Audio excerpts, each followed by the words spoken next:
지구에는 수많은 나라가 있죠.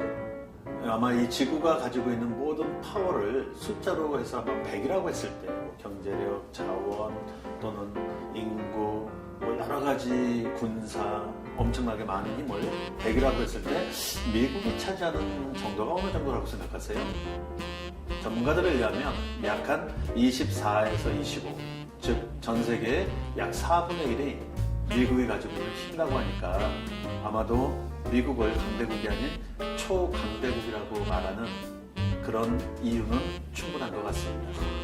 근데 결국은 미국이 그렇게 강한 힘을 발휘하는 데 있어서 결정적인 역할을 하는 것 중에 또 하나가 뭐냐? 바로 정보력이라고 합니다. 사실 우리는 누군가를 만나서 자기가 원하는 것을 얻으려고 할 때 말을 잘하느냐 못하느냐 이렇게 스피치 능력을 생각하지만 사실은 말을 할 만한 그만한 어떤 정보력을 갖고 있는가 없는가가 더 판단에 우선돼야 될 거라고 생각합니다.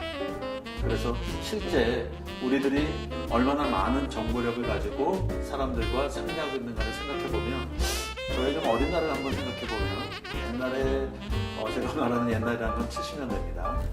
중학생 신분에 명동에 그때는 우체국 근처에 중앙우체국 근처에 그 취미우표를 판매하는 그런 우표상들이 굉장히 많았습니다. 그래서 제가 가서 우표를 사려고 갔더니 아저씨가 저한테 먼저 얘기를 하더라고요. 어디서 왔니?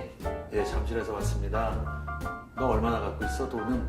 예, 한 2,000원 있습니다. 그랬더니 3,000원짜리 가격표가 붙어 있었던 우표를 아이고 그럼 멀리서 왔으니까 차비는 좀 빼줘야 되고 뭐 또 여기까지 왔으니까 조금 부족하지만 내가 그 돈에 맞춰줄게 2,000원만 내고 가져가.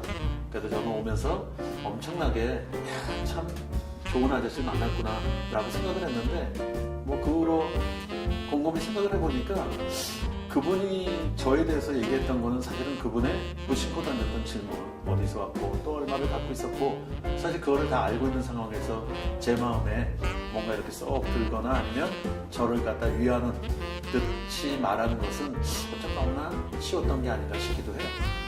우리 역사를 한번 되돌아봤을 때 협상의 역사로서 가장 빛나는 역사는 993년도에 거란이라고 하는 나라가 고려를 침공했을 때 우리나라의 서희라는 위인이 정말 맨입으로 가서 단판을 진 서희의 단판이라는 것을 한 번쯤은 다 들어보셨을 겁니다.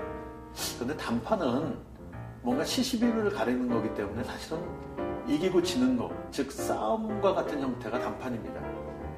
만약에 국가의 운명을 단판 짓듯이 한다면 이기면 다행이지만 진다면 이게 큰일이 아닐까요? 그렇기 때문에 저는 서희의 단판이 아니라 서희의 정보력이라고 말하고 싶습니다.